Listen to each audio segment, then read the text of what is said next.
Slide berikutnya Mbak Elin.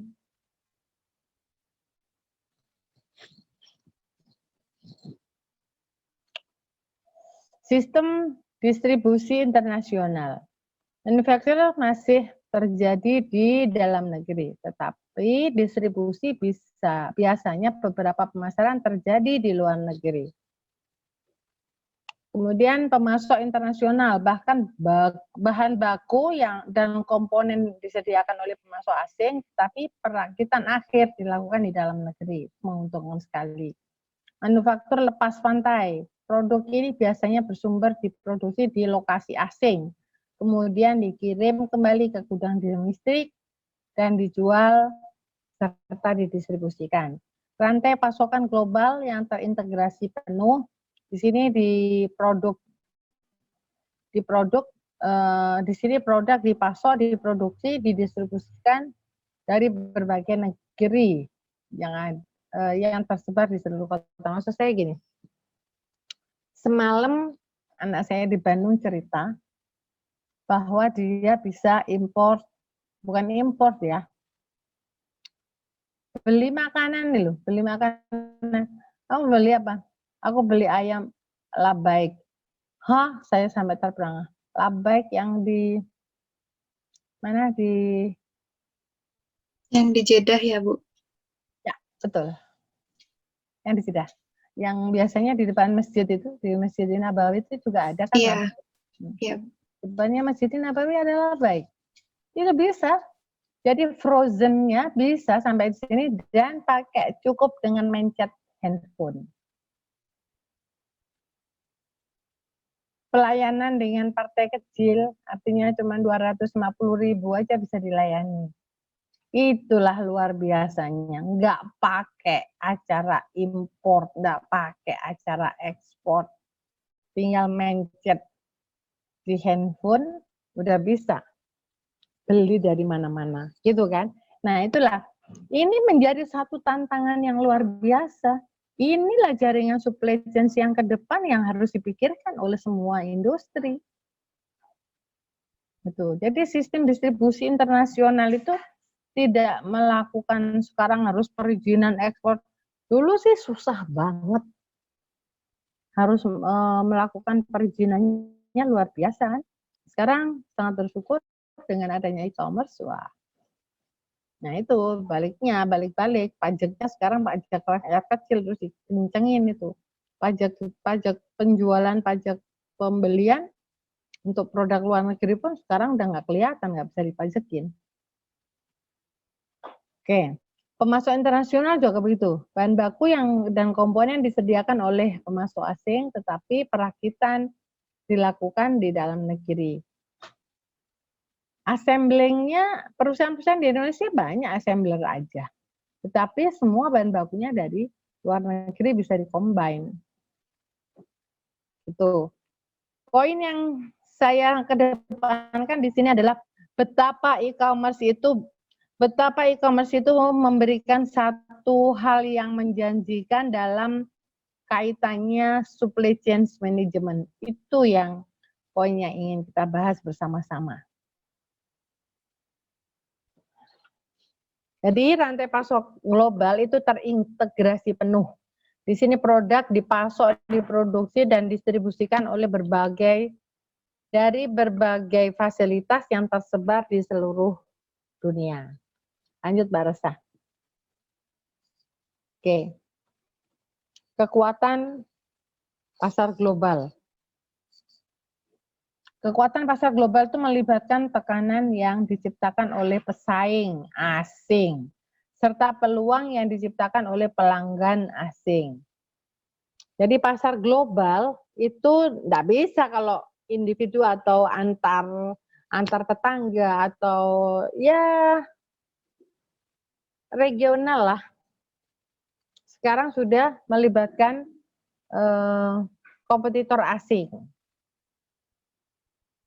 Nah, minta tolong ditanggapi bahwa pasar global ini melibatkan tekanan yang diciptakan oleh pesaing asing.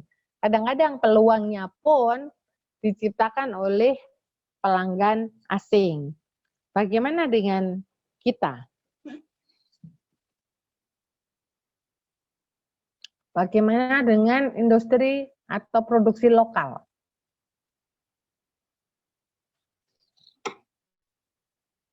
UMKM misalnya. Dengan kekuatan global seperti ini, apa komentar Anda?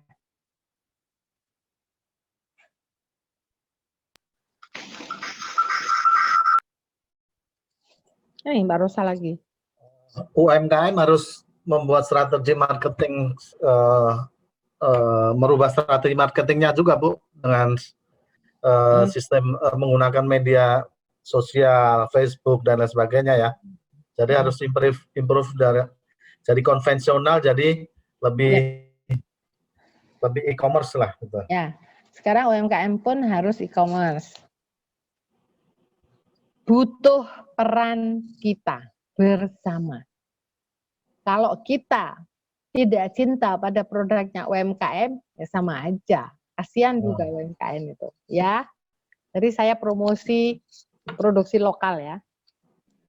Ya, promosi produksi lokal dan mari kita bersama-sama cinta produksi lokal. Ya, Bu. Oke, mempertahankan pasar domestik dengan sukses. Perusahaan mungkin merasa perlu untuk pindah ke pasar luar negeri. Untuk mempertahankan pasar domestik dengan sukses, perusahaan mungkin merasa perlu untuk pindah ke pasar luar negeri. Artinya pasarnya loh ya. Pasarnya ya, yang pasar luar negeri, bukan sosoknya. Jadi dia mempertahankan pasar domestik. Selain itu perlu pindah ke pasar internasional. Jadi yang biasanya jualannya lokal perlu nambah fasilitas untuk bisa melakukan bisnis secara global. Bu Ima mau tanya, Bu. Ya. Dalam kondisi yang sekarang ini sistem perdagangan proteksi itu boleh nggak ya, misalkan kayak government memproteksi kayak konsennya presiden itu IPA maksimalkan utilize dari dalam negeri gitu loh. Jadi dari Menteri Perdagangan memproteksi dulu kebutuhan pipa-pipa itu dipasok dari produksi dalam negeri dulu, selebihnya kalau ada nggak tercukupin baru import dari luar negeri gitu.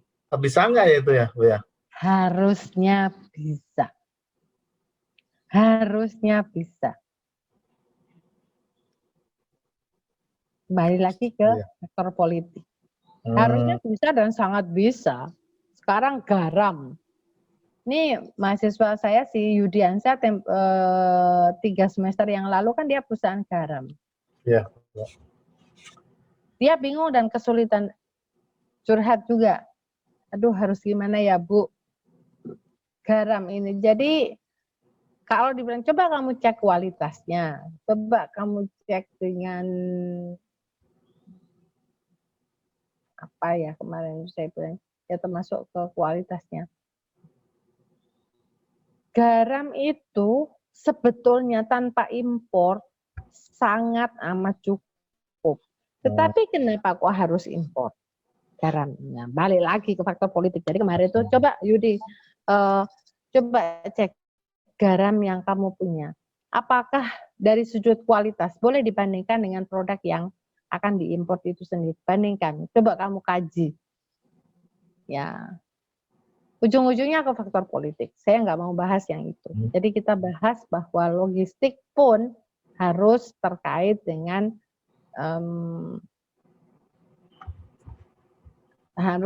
industri global. Jadi logistik ini harus benar-benar bisa punya terobosan secara global.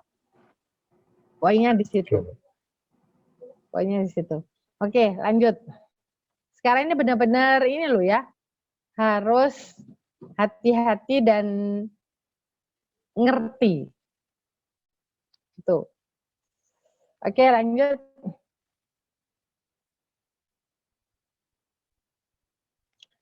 Berbagai subkomponen dan teknologi tersedia di berbagai wilayah dan lokasi di seluruh dunia. Dan banyak perusahaan yang sukses harus memiliki kemampuan untuk menggunakan sumber daya dengan maksud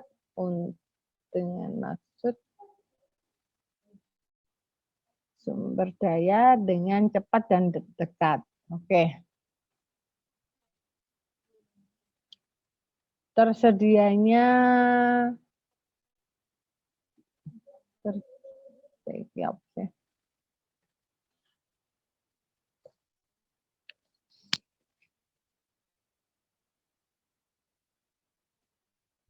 banyak perusahaan sukses harus memiliki kemampuan untuk menggunakan sumber daya agar cepat dan efektif. Artinya gunakan bahan baku dan produksi itu dimiliki oleh perusahaan sendiri, perusahaan lokal, dan hasilnya bisa hasilnya boleh ekspor, tapi untuk proses produksi lakukan gunakan secara umum itu agar tidak banyak melakukan impor.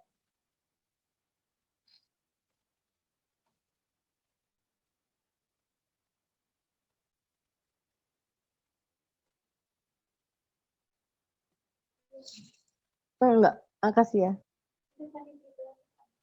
Apanya? Ini. Oke, makasih. Ya, makasih ya. Sampai ketemu Senin, yuk. Ya, yang jalan.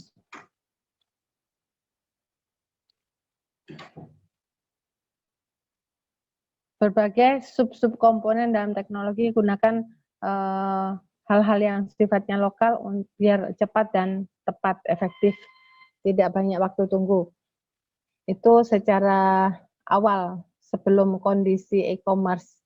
Tapi secara kondisi e-commerce sebetulnya bisa lebih dari itu. Tidak harus dari dalam aja, tapi dari luar negeri juga menjadi lebih cepat pada posisi e-commerce ini.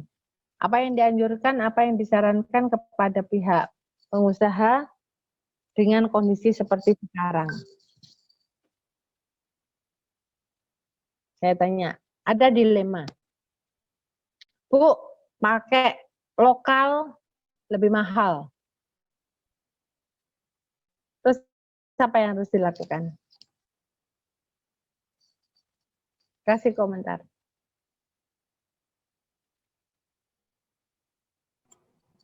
Air minum aja. Air minum harganya yang 1 liter itu berapa? Terus giliran dipakai untuk rame-rame, banyak orang gitu, harganya jauh lebih mahal. Makanya orang lebih senang import aja, lebih murah. Nah, kalau seperti itu gimana? Kalau yang masih zaman dulu kan, gunakan produk lokal agar efisien, cepat, dan tepat. Sekarang dengan adanya e-commerce, orang cenderung nggak pakai produk luar, nyatanya lebih murah gitu loh. Nah, kondisi seperti itu apa yang harus dilakukan? Mohon maaf, ayo. Inovasi, Merasakan nggak kalau beli dari luar itu harganya lebih murah? Rasa, Bu. Iya, Bu. Nah, tantangan kan bagi perusahaan lokal, apa yang harus dilakukan? Ya, perusahaan efisien lokal. untuk produksinya, Bu. Ya. Reduce cost untuk produksinya dari produk lokal. Ada lagi kah? Meningkatkan produktivitas biar HPP-nya lebih turun, Bu, biar bersaing. Ya, meningkatkan produktivitas itu gimana? Kan salah satunya bahan baku. Sementara bahan baku lokal itu kok jadinya lebih mahal dibanding bahan baku di luar. Itu gimana? Ya harus inovasi, Bu. Melakukan inovasi. Ada lagi? Saya rasa perlu dukungan pemerintah, Bu. Ya. Iya sih. Sudah harus berbicara seperti apa ini kita butuh pemerintah, kita butuh dukungan pemerintah, kita butuh proteksi pemerintah. Itu yang menjadi lebih kuat juga. Oke, lanjut. Agak susah, dilematis kondisi seperti sekarang ini. Untuk Kurangi pajaknya, Bu. ya, kurangi pajak. Orang sekarang pemerintah juga nyari-nyari pajak. Ada nggak orang pajak di sini? Sekarang udah nyari-nyari tuh pemerintah nyari pajak sampai di motor diberikan CCTV itu. Ya kan sekarang apa? Yang tadi pagi itu udah tilang-tilang di jalan tol. Nyatanya pulang dari jauh apa ya? Pulang dari salah satu tempat dia malah apa ya? Ditilang-tilang gitu loh sama Pak Polisi itu loh. Pajak-pajaknya malah jadi meningkat dong kalau kayak gitu. Ya, dilematis banget. Berikutnya, tapi benar loh yang sebagai pengusaha enggak boleh pesimis loh ya, tetap lakukan strateginya. Nanti saya minta kalau seandainya kondisi pandemi seperti sekarang apa yang harus dilakukan oleh perusahaan-perusahaan swasta terutama. Itu yang saya minta nantinya. Berikutnya, tenaga kerja lebih murah adalah justifikasi yang cukup. Terus banyak pemerintah bersedia memberikan keringanan pajak.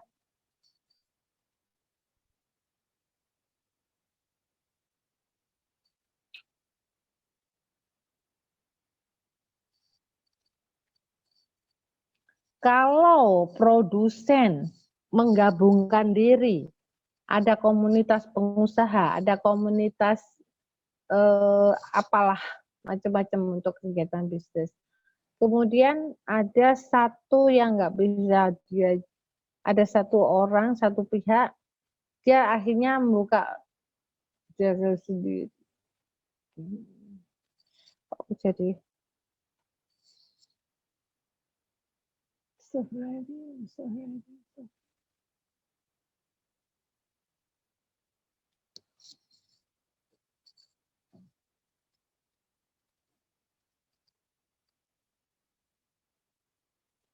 tantangan ya, tantangan bagi perusahaan yang sekarang dengan kondisi seperti ini saya meminta untuk buat rekomendasi bantuan untuk perusahaan-perusahaan yang sifatnya UMKM itu bagaimana caranya bisa bersaing secara global. Tidak hanya di marketingnya aja, tetapi kalau hanya fokus pada marketingnya aja tetap harga jualnya masih lebih murah dari apa ya? Artinya gini loh, kok aku cari rodongan untuk itu. Salah aja ngomong. Perusahaan usaha kecil menengah sekarang punya tantangan yang besar untuk bisa global.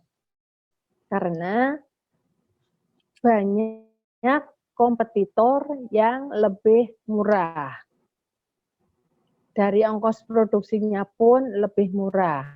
Nah, yang saya minta di komentari itu adalah jangan dibilang masa, oh UMKM harus e-commerce, Bu. Oke, kalaupun UMKM itu ikut e-commerce, masih lebih sulit untuk bersaing dengan produk-produk yang import. Nah, kira-kira menurut Anda itu seperti apa?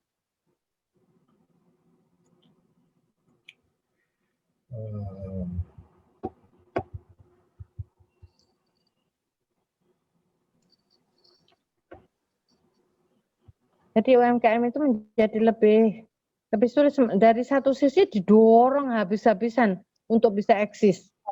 Satu sisi mau eksis itu rasanya kok dihadang sama produk import gitu loh. Ngerti nggak maksud saya? Keluhan saya ini. Kira-kira apa solusinya? Kasih masukan.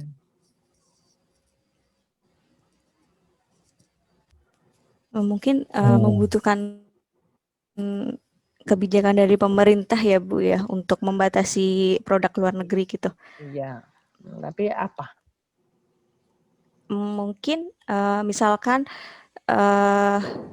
membatasi misalkan dari contohnya kedelai gitu, untuk misalkan petani. Tapi emang rada susah sih ya, Bu. Mm-mm. Betul, ada susah. Makanya coba kita pikirkan bersama-sama nanti. Saya benar-benar satu sisi UMKM itu didorong habis-habisan, di blow up untuk bisa menopang ekonomi bangsa, tetapi tidak dibarengi dengan regulasi bahwa import atau barang-barang kompetitor itu jauh lebih rendah. Ini akan menjadi satu kekhawatiran tertentu dalam menyusun visi dan misi suatu organisasi. Boleh ngasih tanggapan nggak, Bu? Yes, betul, Mas Fitra, silakan. Ali, Bu. Oh, Ali, sorry Ya. Mas Ali. Gini, Bu, saya ngambil contoh kalau di Cina, Bu ya. Di Cina itu industri besar mengayomi UMKM, Bu. Jadi misalnya Betul sekali. produk mobil itu part-partnya tuh sebenarnya yang buat tuh UMKM, Bu. Nah, di Ya, kita betul ini sekali. industri besarnya itu seperti raja, Bu. Dia tidak mau mengalih fungsikan UMKM itu untuk membantu itu. Nah, itu yang terjadi di Indonesia, Bu. Sebenarnya kalau itu diterapkan, sebenarnya pemerintah pun kan regulasi aja, Bu, sebenarnya kalau swastanya bisa berperan, bisa, Bu, sebenarnya UMKM akan meningkat. Itu Ya, sih, Bu, yang pengalaman. betul. Iya, apalagi kalau di Cina. Cina itu saya ada diskusi bahwa Cina itu jual harga pokok produksi aja sudah untung karena untungnya dari pemerintah. Jadi UMKM pemproduksi aja sudah dapat dana tambahan dari pemerintah sehingga dia jual harga pokok produksi saja itu sudah untung, yang dari pemerintah sudah ada. Bahkan jual harga rugi pun masih untung gitu loh. Ini yang menjadi dilema buat UMKM kita. Balik lagi kita butuh dukungan dari pemerintah, suatu kebijakan untuk bisa melindungi, mengayomi UMKM kita. Jadi orang marketing sudah kencang banget itu mendorong lakukan begini. Kita masih kalah. Selama belum ada tangan-tangan pemerintah, setelah saya hasil diskusi dengan beberapa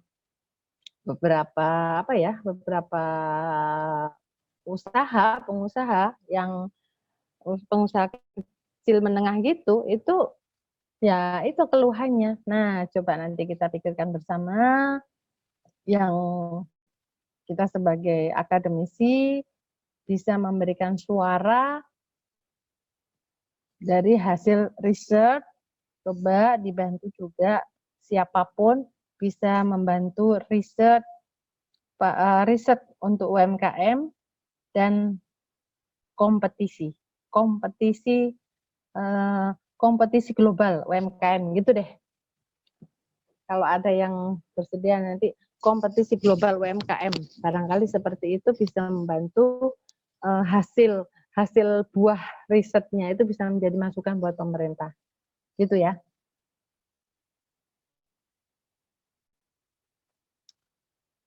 Global cost force itu biaya tenaga kerja terampil,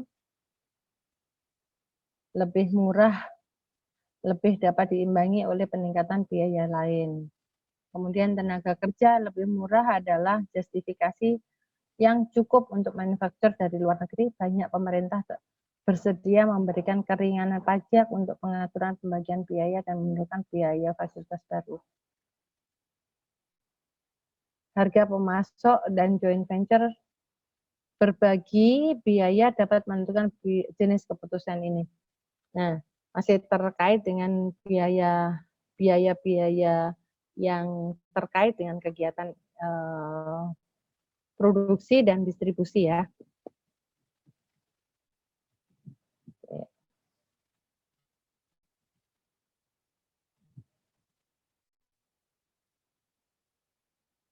Itu masalah biaya. Biaya tenaga kerja lebih murah lebih dapat diimbangi dengan peningkatan biaya yang lain. Jadi biaya ongkos produksi tenaga kerja ya. Tenaga kerja, terutama tenaga kerja yang tidak terampil. Itu jauh lebih murah dan dapat diimbangi oleh peningkatan biaya yang lain-lain. Sekarang biaya tenaga kerja tidak terampil dengan kondisi seperti sekarang sudah bisa dialihkan dengan teknologi. Menurut Anda,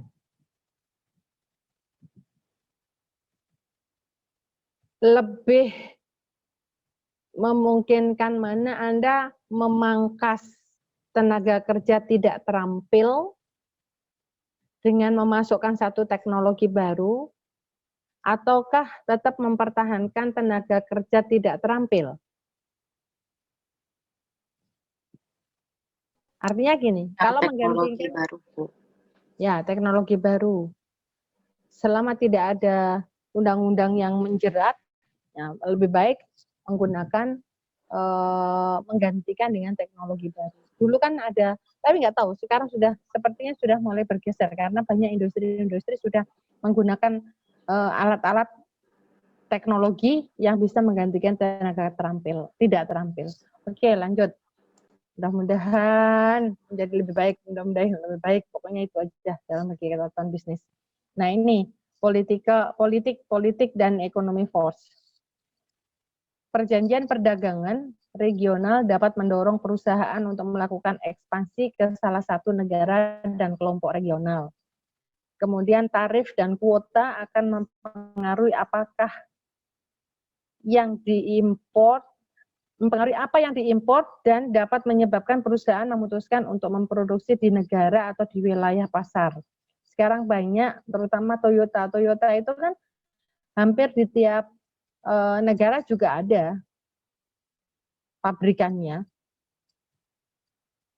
Terus di tahun lalu ada yang mahasiswanya Prof. Dana, saya kebetulan sebagai pengujinya, itu terkait dengan Adidas, perusahaan usaha sepatu ya, Adidas, terus Nike. Nah, ternyata tenaga kerja Indonesia itu hasilnya lebih bagus. Makanya sepatu Adidas atau Nike yang produksi Indonesia tidak dipasarkan di Indonesia. Yang ada di Indonesia ternyata hasil produksi dari Filipina deh kalau nggak salah. Pernah dengar nggak itu? Dari Vietnam, Bu, kalau nggak salah.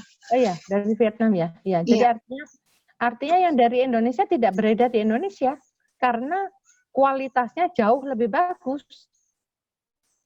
Makanya kualitasnya orang-orang tenaga kerja di Indonesia itu kualitasnya jauh lebih bagus dan itu dilempar ke pasar internasional. Tapi yang beredar di Indonesia justru malah yang dari Vietnam.